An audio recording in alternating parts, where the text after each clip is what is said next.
Good morning. It is Friday, March 4th, 2022, and it is what we know as Quarterfinal Friday, the women's edition, here during championship week, which means the big conferences, they all have their quarterfinals today. The Pac-12 has their semifinals, and the Big Ten, SEC, Atlantic 10, and ACC all have their quarterfinals today. And the incomparable Debbie Antonelli, who I've always loved her analysis, put it very perfectly a few years ago during the 2015 ACC Women's Championship in Greensboro. Quarterfinal Friday is the day where we separate the good teams from the great teams. Because, you have to be good to make it to Quarterfinal Friday. You have to be great to make it to the semifinals. There is nowhere to hide. It is lay it all on the line, put it all out there, and hope you survive. The name of the game is always survive in advance in March, but especially when you get to Quarterfinal Friday, one of the most exciting days. And the men get to do it again in a week, so you get 2 for 1. It should be a very good Quarterfinal Friday. The teams that advanced in all of the big leagues look very good. We'll also talk about the other leagues that have their tournaments going on, including the Big East Women, who get started this morning. The Southern Conference gets started on the men's side. The women's have their semifinals. So some other small leagues, the Big South quarterfinals on the men's side. We'll try to replicate the women. They had a really exciting day yesterday. We'll get into all of that, and we'll talk about especially the women's NCAA bubble, because those big conference tournaments are going to be eliminating teams. A couple games yesterday that merit talking about. So with all that said, let's get into it. So on this Quarterfinal Friday, there are 15 conferences that are going to be in action today. We're going to start with the ACC Women's Tournament in Greensboro. We're down to our final 8. 7 of the top 8 seeds advanced into the quarterfinals. The only upset was Florida State beating Boston College yesterday, 63-58. Which is a monumental game for those two teams. Boston College projected before that game as one of Charlie Cream's last 4 in. It would have been their first NCAA tournament berth since 2006. Florida State was projecting as the first team out. Florida State had made 8 consecutive NCAA tournaments, so this was huge. It was very much a swing game for seeding, for even a chance to get in. Boston College could still back into the tournament, but their fate's out of their hands now. That's very dangerous. It's a scary place to be. The Seminoles with a 63-58 victory, probably not safely in the field with that victory, but definitely helped themselves. They beat a fellow bubble team. That's always a big deal. They're taking on top-seeded NC State tomorrow. That game will be 2 o'clock p.m. Eastern Time, and it will be on the ACC Digital Network. It'll be on Raycom. NC State went 17-1 in conference play. These two teams did meet during the regular season, and Florida State did lose to NC State, as everyone but Notre Dame did. Florida State wound up defeating NC State wound up defeating Florida State, and it was a final score of 68-48 in Raleigh in Reynolds Coliseum, the famous Reynolds Coliseum, now that we've all been watching the tournament on ACC Network. Florida State's definitely going to have their hands full tomorrow with the Wolfpack. The Wolfpack with Alyssa Canane, dominant down low, really good basketball team. It's going to be a tough draw for them. Having said that, it should be a good game. NC State has made it to the last 4 NCAA tournaments, but they have not yet reached a Final Four. In fact, they've not yet reached an Elite 8. They have lost as a 1 seed. In fact, they lost to Indiana last year, 73-70, as Indiana made their first Elite 8 since 1983. So NC State was something to prove. They're number 2 in the net rankings. They look to be a shoo-in for a 1 seed, but they have a chance at the number 1 overall seed. But they're going to have to win this conference tournament for that to happen, and hope that a couple of upsets occur along the way. I am going to take NC State by double digits in this one. I just don't see Florida State being able to fight back. I will say, though, if the Seminoles pull the surprise, Florida State can probably safely assume that they will be in the tournament. They will probably be sleeping a lot better at night if they can get that done. In the 5-4 matchup, this is another game. These two teams will be in the NCAA tournament. It's just a question of where are they going to end up? Where are they going to be seated? North Carolina and Virginia Tech played a very good season series. Virginia Tech lost to North Carolina in Chapel Hill, 71-46 on January 9th. They returned the favor in Blacksburg. They beat the Tar Heels 66-61. That's the Tar Heels' only loss in their last 8 games. The Tar Heels really came on strong at the end of the year to put themselves in position to maybe be a top 16 seed. They will face Virginia Tech tomorrow in what should be a very close, intense game. Again, this is for seeding. This is for a chance to host first and second round games. Virginia Tech and North Carolina both are very highly ranked in the net, a lot higher than they are nationally, so big chance for both. I am going to go with North Carolina. I think they're just a little bit better, and they're firing on all cylinders right now, although Virginia Tech just absolutely laid waste to Clemson yesterday, 82-60. So it should be a very close game, but I'm going to go with the Tar Heels, especially there. This game's in Greensboro. They have a bit of a home field advantage, so I'm going to go with North Carolina to take on NC State in the Battle of North Carolina tomorrow. Miami versus Louisville does get my attention, although if there's any matchup in this quarterfinal that is a quote-unquote mismatch, I would say that this is it. Louisville, under Coach Jeff Walz, has been, for the last 15 years, a pretty strong NCAA tournament power. They've made almost every tournament since 2008 when he came into town. In fact, they've only missed once, and that was 2010. They've made it to the Sweet 16 a bunch of times since he came here. In fact, they've made it 10 times in the last 14 tournaments, last 13 tournaments technically. Made the Elite Eight 6 times, the Final Four 3 times, and the title game twice. The only thing missing from Jeff Walz's resume is a national championship. Miami of Florida, no slouch, a pretty good basketball team, but unlikely that they'll be able to really handle Louisville in this one. They did keep them close in Coral Gables, 69-66 was your final, but I do think that Louisville will take care of business tomorrow in the quarterfinals and move on to the semis. So, yes, I'm going chalk right now in this tournament, which is boring and predictable, but I do think that is where this round is headed. The last game, I would have been tempted to pick an upset had Wake Forest won it, which I know might sound crazy because they're the 11th seed, but Georgia Tech barely beat Wake Forest 45-40 in a game where nobody could score. And then Kubai for Georgia Tech was injured. She's probably their best player. So you add in it was a rough and tumble physical game with Wake Forest. Notre Dame's coming in on rest.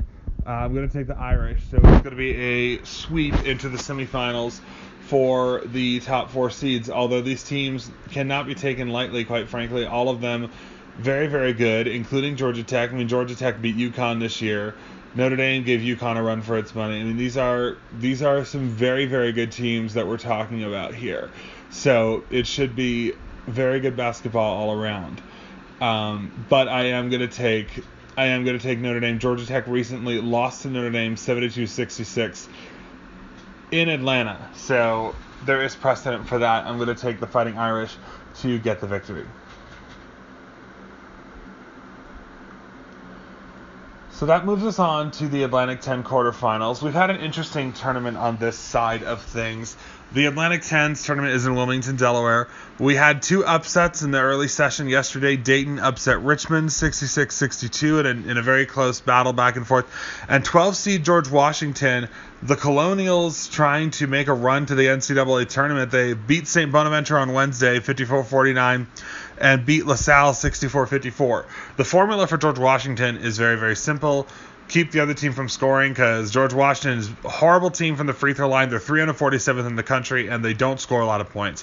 So if George Washington keep a game in the 40s or 50s, then they usually win. It's when they get into shootouts that they run into some trouble. So that is it. On the other side, the high seeds held serve. St. Joseph beat my Duquesne Duke 65-49. I am a Duquesne Duke. I went to law school there. It was disappointing, but everything that could have gone wrong for Duquesne did. Fordham beat George Mason 66-50. George Mason had an incredible upset victory on opening day, but couldn't carry that over to a game with Fordham. They will play 3-seeded UMass in the quarterfinal round. So we got Dayton, we got Davidson. Dayton in this year, they were 23-4. They went 14-1 in conference play, so they definitely they did not pull any punches this year. I'll tell you that. Being 13-1 is always pretty darn impressive in any conference, especially a conference as deep as the Atlantic 10 is usually. They did play Duquesne, of course. They did play Davidson, of course. Excuse me. And they did defeat Davidson 70-60. It was a closer game than maybe you would think for a 9 seed, but Davidson again coming in playing well. They just won today. They are now 15-13, which is a better record than you'd probably expect from a 9 seed. I think it's going to be a close game again, but I think Dayton is going to move on and take care of business there. Which is the same for Davidson because Davidson has never reached the NCAA tournament, but so it means it's going to be another year of waiting. The second game tomorrow is George Washington and VCU. I kind of already touched on it. VCU, the defending conference tournament champions, they won the tournament last year as a 5 seed. So if anyone's going to take George Washington seriously, it's going to be VCU. It should be a good game tomorrow, VCU and George Washington. It should be a close game.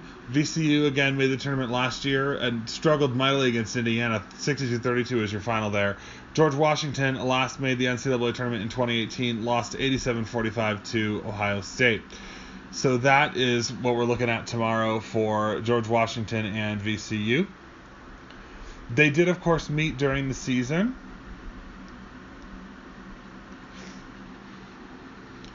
Excuse me, my nose is running a little bit. They did, of course, like I said, they did meet during the year. Or at least I would think they did, but apparently not. Either that or I'm just blind and not seeing it. That's always a possibility.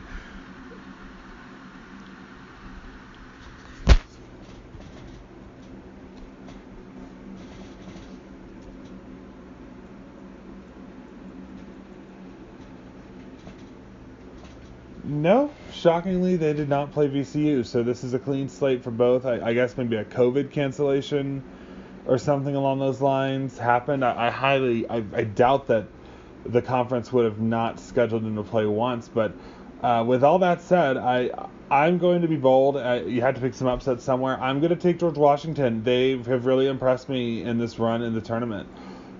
George Washington has fought really hard. They've won 2 tough games. I'm going to take the Colonials to move on to the semifinals tomorrow against Dayton.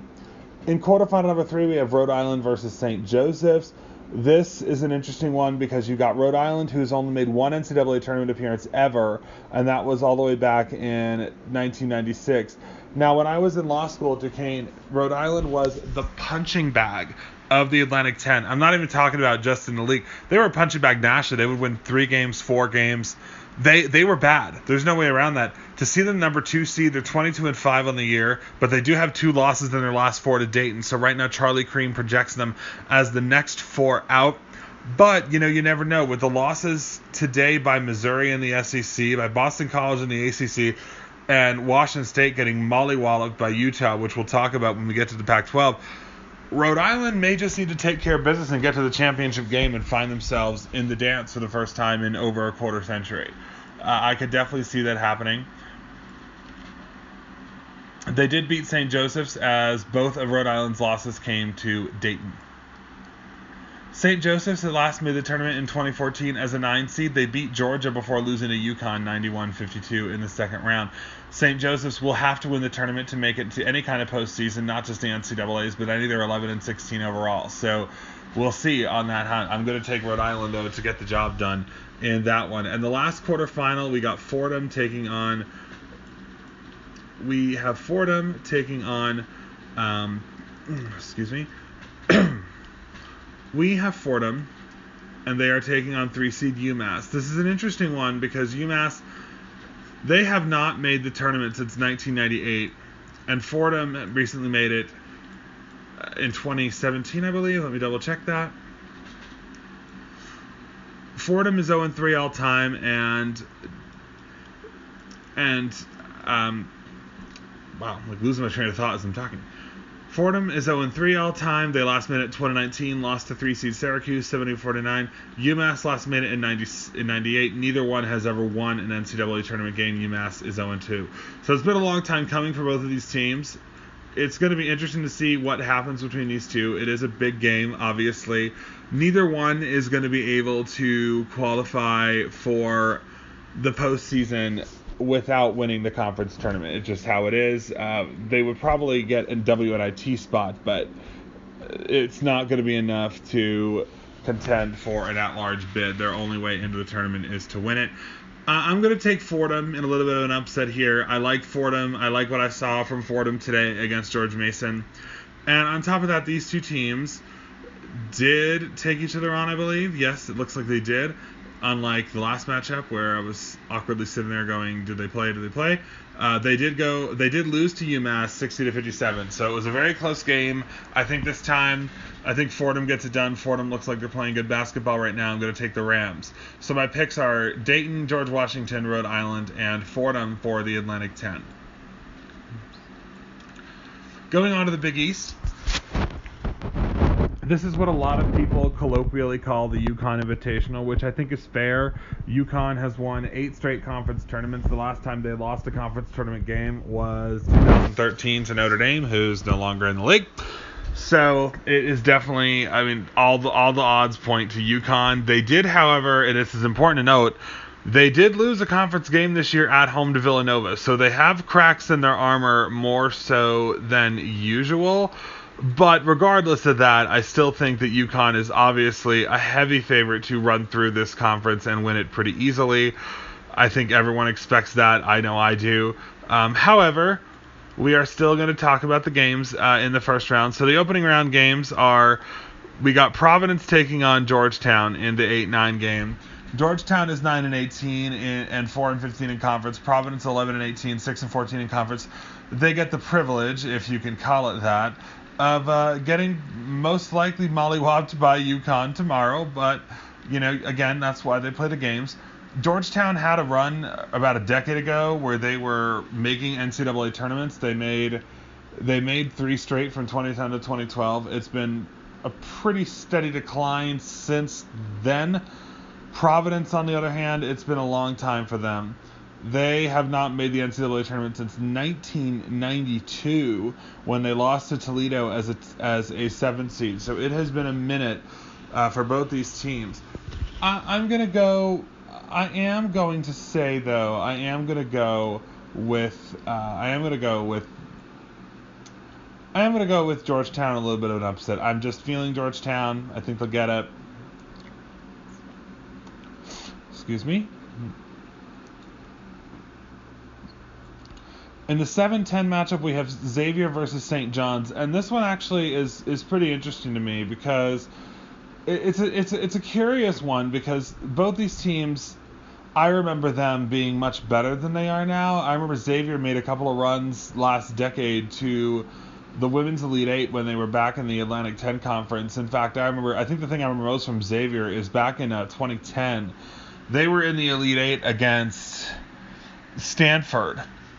And they had the winning layup in their hand, and she put it up, and she blew it. She missed it. And then Jasmine Tinkle took the rebound, ran down the floor coast to coast, and beat the buzzer on the other end with a layup to move on to the Final Four. That's what I remember from Xavier, and they've never recovered from that. They have struggled mightily. They are 8-37 over their last 2 years. So they have definitely fallen on some hard times. They last made the tournament in 2011, losing as a 2 seed to number 7 Louisville at 85-75 in the second round. St. John's, on the other hand, they have not made the tournament in a minute. They last made it in 2016. They lost to Auburn in the first round. But St. John's has had some runs in the tournament. They do look like, between these two teams, they do look like the better team. So I am going to take the Red Storm on this one. They have a record of 11-18. Xavier is 9-20, so I'm going to take St. John's. And the final matchup Butler, who is 1-26 overall, one of the worst teams in the country, taking on Seton Hall, who's 17-11. Seton Hall is trying to make a run to maybe make the NCAA tournament, so I mean I think that's unlikely, but I mean I've seen crazier things than that happen, so never say never. But I don't see it here, to be honest with you. I do think though Seton Hall will make quick work of Butler. I mean Butler is bad in every sense of the term. They're just a bad basketball team. What else is there to say? The women are a mess. There's really not much else to say on that one, to be honest with you. The Butler women, for those of you curious, have made an NCAA tournament appearance, but it was all the way back in 1996, and they lost as a 15 seed to Iowa.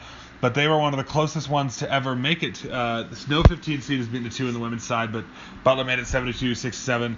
Don't see that happening here. I'm going to take Seton Hall to get the job done. Seton Hall last made the NCAA tournament in 2016. They have made 4 appearances in their history. They're going to need a run through the tournament to get a chance at it this year. The winner of this game will take on Creighton in the quarterfinals.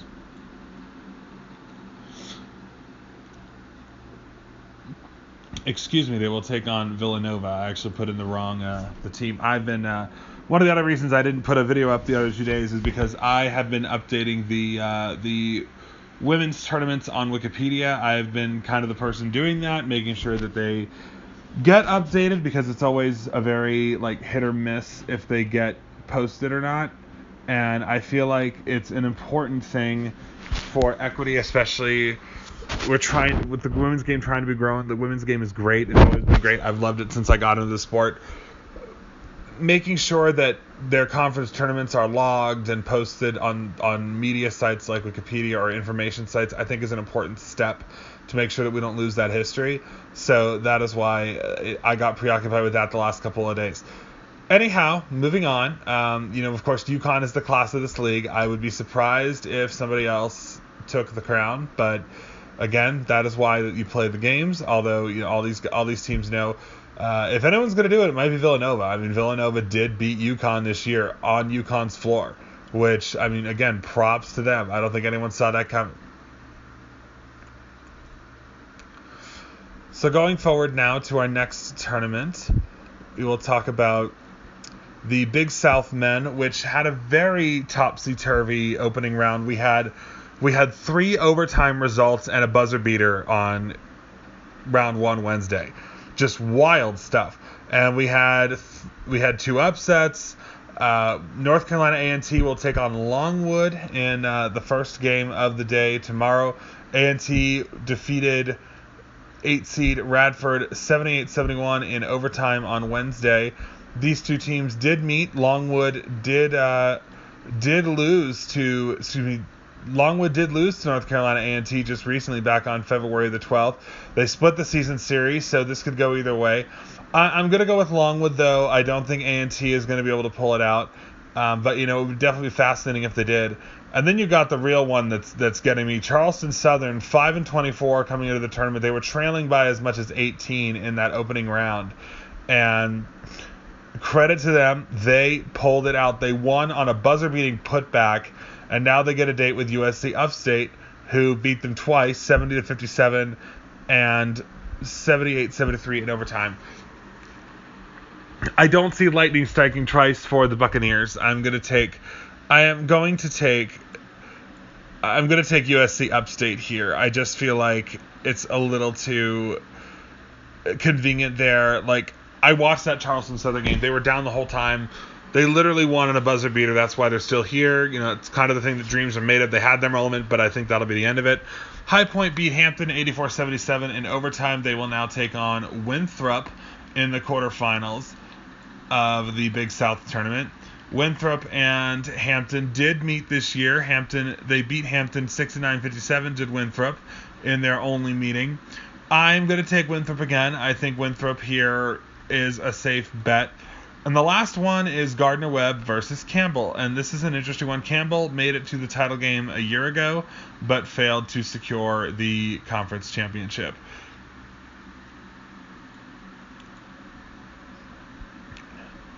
Excuse me, got a bit of a runny nose. Gardner-Webb and them did meet this year. They lost to Gardner-Webb, so I'm going to say history repeats itself. It was a 12-point loss at home. I'm going to take Gardner-Webb. So it's going to be a semifinals of just chalk after a very topsy-turvy opening round, which I know kind of boring, but that is what my guts tell me about this one.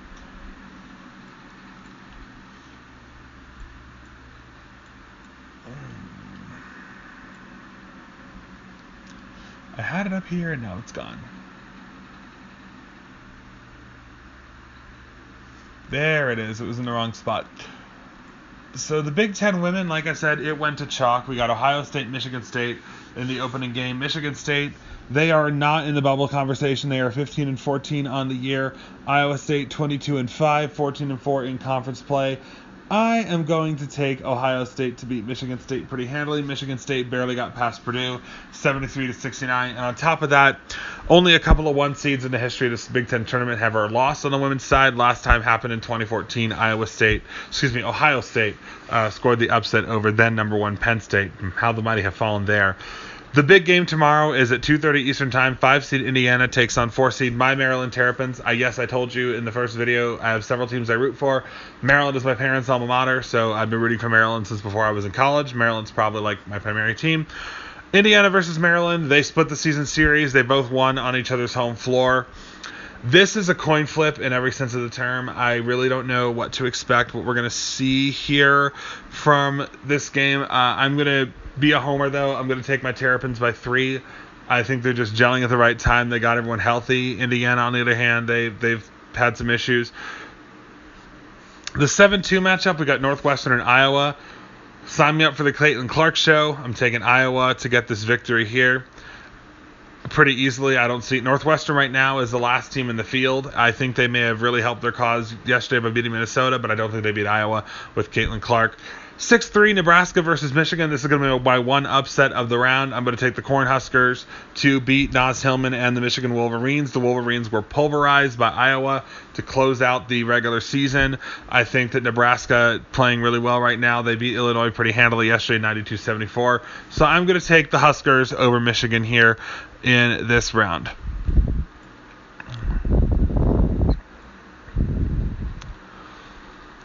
So moving on, we're a third of the way through our conferences.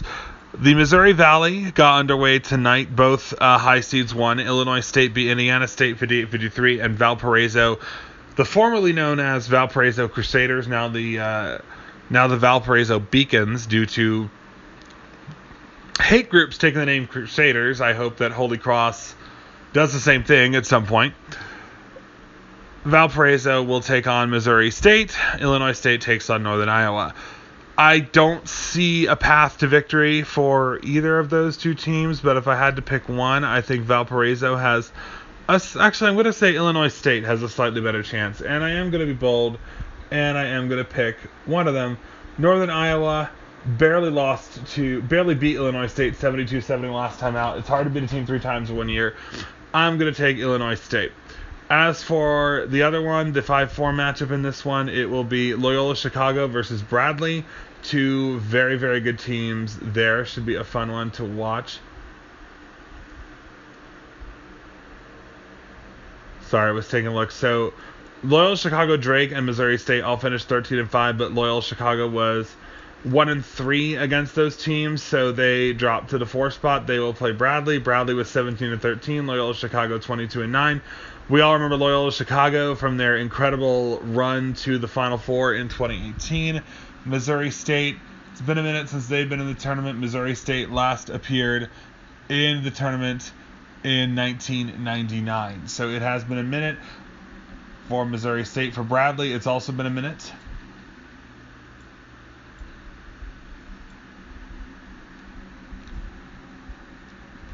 Bradley last appeared in 2019. Lost to Michigan State 76-65. They did make the Sweet 16 as a 13 seed in 2006, so Bradley and Loyola both have some Cinderella magic in them.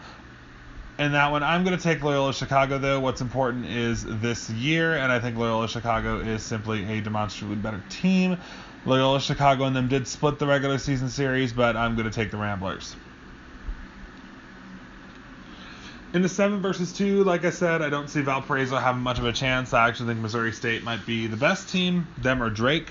They're 22-9 overall, 13-5 in conference play. I am going to take Missouri State to pretty easily beat Valparaiso, and the same for Drake over Southern Illinois at 22-9 versus 16-14. I think the Bulldogs are hungry to get back to the tournament after falling short to USC in the first round a year ago. That was their first appearance in 13 years. I think Drake is hungry to get back there. So I'm going Illinois State with a big one, and then I'm going chalk the rest of the way. The Ohio Valley men and the Ohio Valley women both have gone to chalk. This is a stepladder tournament. After a lot of upsets on day 1, day 2 was pretty uneventful on both sides. There were not really any close games. Southeast Missouri State handled Tennessee State on the men's side 79-55. Morehead State did the same with Tennessee Tech 73-56. Murray State now takes on Southeast Missouri State.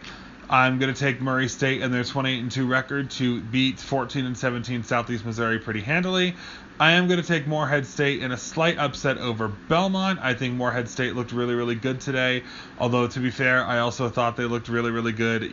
I thought Tennessee Tech looked really, really good yesterday, and, well, look what happened to them. However, Morehead State and Belmont did play twice, and they were both close games. Belmont lost 83-74 to Morehead State on January 20th, and on February 10th, Morehead State beat Belmont 48-47. I'm going to say that Morehead State takes the quote-unquote rubber match and moves on to the semifinals tomorrow. The championship tomorrow. The women, on the other hand, it was a similar story. The women high seeds, 4 and 3 seeds, Austin Peay beat Tennessee State 67-53, and Murray State beat SIU Edwardsville 84-76. So it's 1 versus 4 and 2 versus 3. In this league, it's really, really close from the top 3. I think Austin Peay has a decent shot, but I think Belmont is a stake above the rest. I'm going to take Belmont to win theirs, and I will take, I'll take Tennessee Tech to beat Murray State. So boring, but it'll be 1 versus 2 for the Ohio Valley, in my opinion.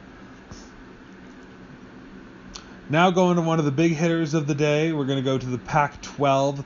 The Pac-12, we have the semifinals tomorrow night starting at 9 p.m. Eastern time, so very late, but, Pac-12 after dark and all that. So this has been a pretty standard tournament. Today we had 2 upsets and 2 chalk.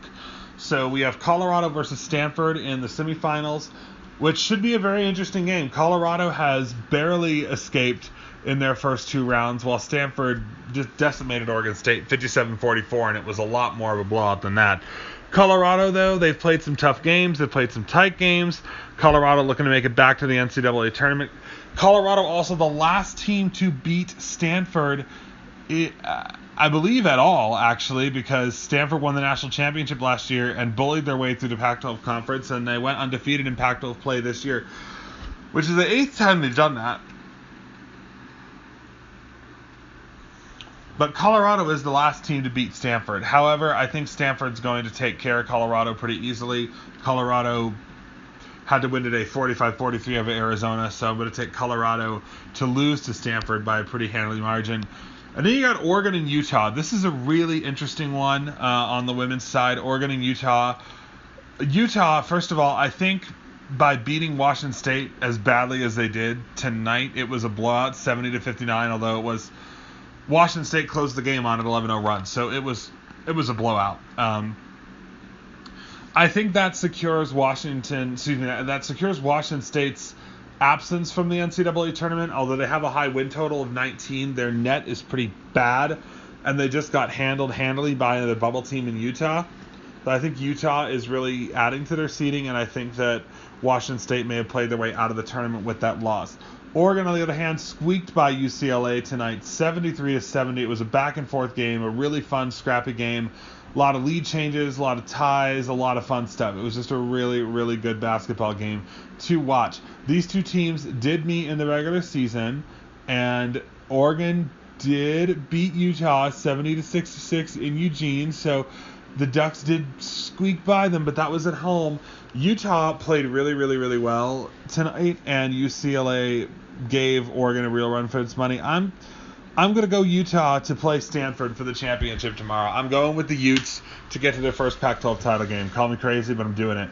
That title game will be Sunday on ESPN2. Going to the SEC, it's quarterfinal Friday in the SEC. All but one of the top 8 seeds advanced to the quarterfinals. We'll talk about the 8 teams that are left. South Carolina is facing Arkansas, who won a 61-52 overtime decision against Missouri today. Arkansas and South Carolina are playing a very good game tonight. They play tomorrow. These two teams, of course, did meet in the regular season. Only one team beat South Carolina all year, and it was Missouri, who Arkansas just took out of the tournament. So, we'll see. These two teams during the regular season, they did meet. South Carolina won 61-52 in Fayetteville. So I do think Arkansas has a chance, especially if Ramirez really gets going. But I think ultimately, when it really comes down to it, I think South Carolina is just going to be too much for Arkansas. I do think Arkansas did a really good job securing their seeding yesterday with a win. Yesterday with a win over Arkansas. I really think they did a bang-up job securing their seeding. They got a scrappy victory. So I do think we will see Arkansas in the tournament again in March. I think they are now safely in the field. A win over South Carolina, though, certainly would not hurt their NCAA tournament prospects. Going into the 4-5 game, Ole Miss versus Florida. Ole Miss is going to be in their first NCAA tournament since 2007. They got a dominant center down low in Shakira Austin. And Florida, they are coming into this game wounded. Kiki Smith, their do-it-all superstar, injured badly in the win over Vanderbilt. They were down 44-30 to Vanderbilt. Did not lead once in the game until there were 8 seconds left. The difference was Vanderbilt's Sasha Robinson missed 2 free throws, while Kiki Richards made 2. So that was the difference. Florida and Ole Miss, these two teams did meet in the regular season, but I am going to go with Florida in this one. I mean, I think Florida came into this tournament limping. They just lost Smith. They, quite frankly, got away with one today. So I'm going to go with Ole Miss, and Ole Miss also beat Florida 74-56 earlier in the year. So you add all of those things together, I'm going to take Ole Miss in the quarterfinals to get a third round with South Carolina. In the 7-2 matchup, my fiance is a Kentucky fan, so while I am a homer, and that's what's guiding a lot of this pick, I also think we got a great matchup between superstars Ryan Howard and Kayla Pointer. This is going to be a really, really good game, I feel like. They played a really tough game earlier in the year, 78-69, when half of Kentucky's players were injured or suspended, and they still only won by 9. I think LSU, while they are red hot right now, they have won 8 straight games, including wins over ranked Georgia, ranked Florida, and at Tennessee. I think Kentucky just a little bit hotter. I'm going to go with the Wildcats to move on to the semifinals. And the last but not least matchup of the day, we got number 11 Alabama, who is off 2 straight tough, grinded out, physical wins, a 75-68 decision over Auburn Wednesday, and a 74-62 decision over Georgia in the game last night, where they were up by as much as 20. Georgia made a couple of runs. You kept thinking, oh, here it comes. Georgia's going to come back. And they answered every single one of them. But the physical and mental toll's got to be on them after those 2 games. Plus, Tennessee's got fresh legs. And Ray Burrell is Ray Burrell. I'm going to go with Tennessee to win by about 10. But I'm really tempted to go Alabama. I want to see an upset. I'd be really tempted, but I think the only upset's going to be Kentucky. I think Kentucky will get to the semifinals. The other games will go to chalk in that tournament. Moving on, we're almost done here tonight. We got the Southern Conference men get underway from Asheville, North Carolina. The women did their quarterfinals yesterday and will do their semifinals before the men do their opening round later this evening. 5 o'clock Eastern time will be the start. Number 9 seed, the Citadel, will take on East Tennessee State. Citadel was 12-17, 6-12 in league play. They played East Tennessee State, of course. They did play East Tennessee State, and they did split the season series. They lost 77-67 on February 19th. They won 75-73 on January 22nd. In the other matchup, you got Western Carolina 11 and 20, 5 and 13 overall, taking on Mercer 15 and 16, 8 and 10 overall. Those two teams also met during the season. Of course, these two teams, all of them do a split, so it's double round robin in this league. They played Mercer, and they did split with Mercer. They lost to Mercer 72-64 in Macon. They beat them in Cullowhee, North Carolina, 69-65 on February 19th. So, should be a close game between those two as well. It should be two good games. For my picks, I'm going to go with the Citadel, and I'm going to go with Mercer on my two picks. The Citadel, of course, one of the few teams that infamously has been involved in Division I since the beginning and has yet to make an NCAA tournament. They've yet to even win a regular season title. It's pretty bad. As for the Southern women, their tournament went to chalk, and there were not a lot of competitive games yesterday. Mercer decimated Western Carolina 85-46, Sanford over UNC Greensboro 59-40, Wofford over Eastern Tennessee State 66-54, Furman outlasted Chattanooga 76-3 in overtime, so 1-4 versus 2-3 in the semifinals. I do think Mercer is a cut above the rest in this league, especially over Sanford. They're 12 and 16, Mercer's 20 and 6. I don't see Mercer having a problem with Sanford, although they did split the regular season, so who knows, we could see. In the 3-2 matchup, we got Furman 17-11, we got Wofford 16-12. It's a really even matchup, and they split the regular season series. I am going to take Furman in a small upset, so we'll have Furman versus Mercer for the title on Sunday morning.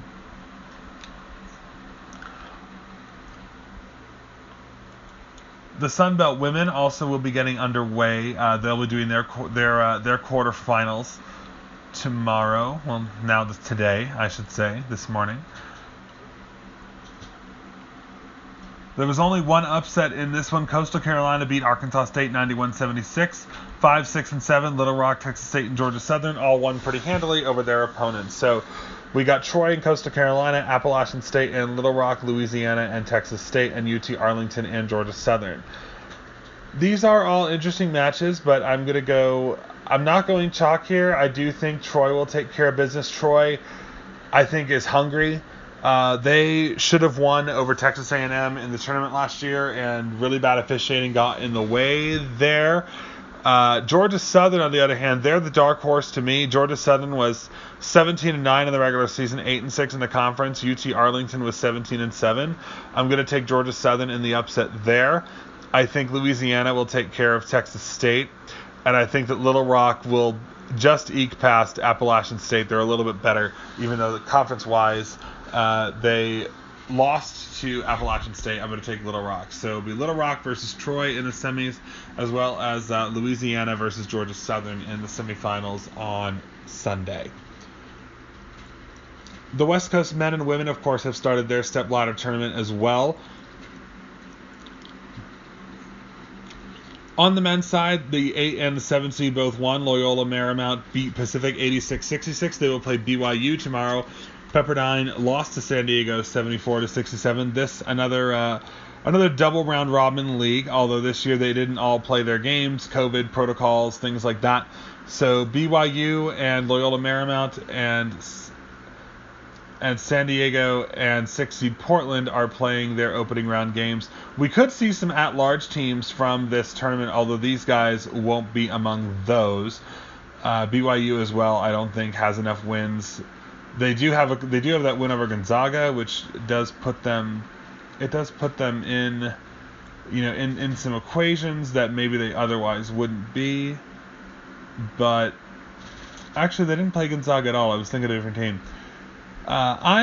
They are going to play Loyola Marymount. They did beat the Lions 79-59. So I'm going to say Loyola Marymount does not turn the trick. They do lose to BYU. San Diego, on the other hand, the Toreros, they are going to take on 6-seeded Portland. They beat Portland. They split the season series. Portland beat them 92-60 in Portland. San Diego eked them out 68-63 in overtime. Based on that, I'm going to go with Portland. I mean, just to see the blowout, the overtime result, I think it goes. That one will go Portland's way. So chalk on that one. Winner of the 8-5 game will take on 4-seed San Francisco. Winner of the 6-7 game will take on 3-seed Santa Clara. tomorrow in the quarterfinals. And last but not least, the Women's West Coast Conference.